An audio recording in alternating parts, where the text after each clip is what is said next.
Lamentations, chapter 3. I am the man who has suffered under the rod of the Lord's wrath. He led me not in the light, but in the darkness. Yes, he turns again and again, lifting his hand against me all day long. He has worn away my flesh and skin, and has broken my bones. He has besieged me. Like the dead who have long since perished, he has walled me in, so that I cannot escape. Even when I cry out and call for help, he shuts out my prayer. He has blocked my paths with hewn stones. For me, he is like a bear lying in wait. He has twisted my paths, torn me to pieces, and ruined me. He drew his bow and made me the target for his arrows. He pierced my kidneys with his arrows. I have become a laughingstock to my people. He has filled me with bitterness. He has broken my teeth with gravel. My soul has been deprived of peace. I have forgotten what happiness is. So I say, my strength has perished. My soul still remembers them and is downcast within me. Yet this I call to mind, and therefore I have hope. The steadfast love of the Lord never ceases. Therefore I put my hope in him. It is good to wait quietly for the salvation of the Lord. It is good for a man to bear the yoke while he is young. When the Lord puts a yoke on a man, he should sit alone and be silent. Let him bow down to the ground without losing hope.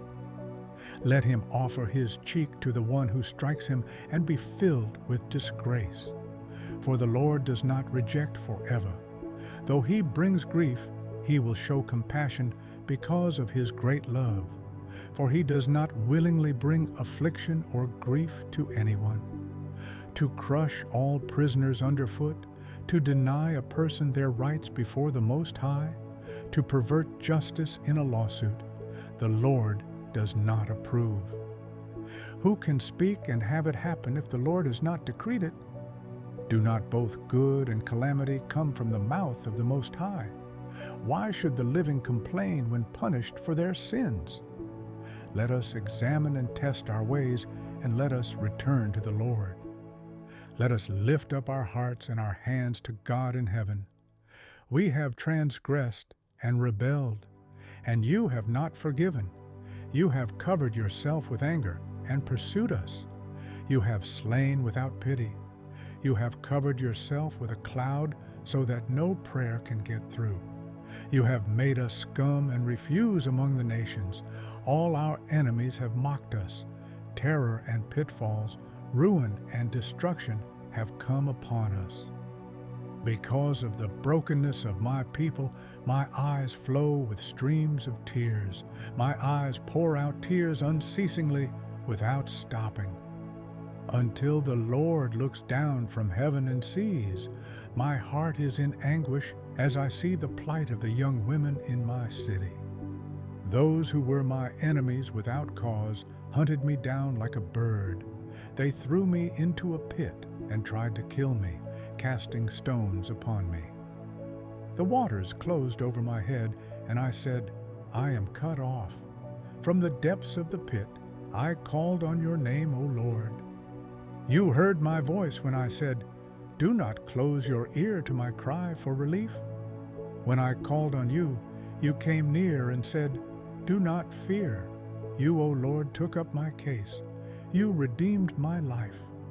You have seen the wrong done to me, O Lord. You have seen how they take revenge on me and the schemes they plot against me. You, O Lord, have heard their insults, all their plots against me, what my enemies whisper and mutter against me all day long. Look at their sitting and rising. I have become the subject of their songs of mockery. Repay them for what they have done, O Lord. Make them stubborn, and let your curse be upon them. Pursue them in your anger and destroy them from under your heavens, O Lord.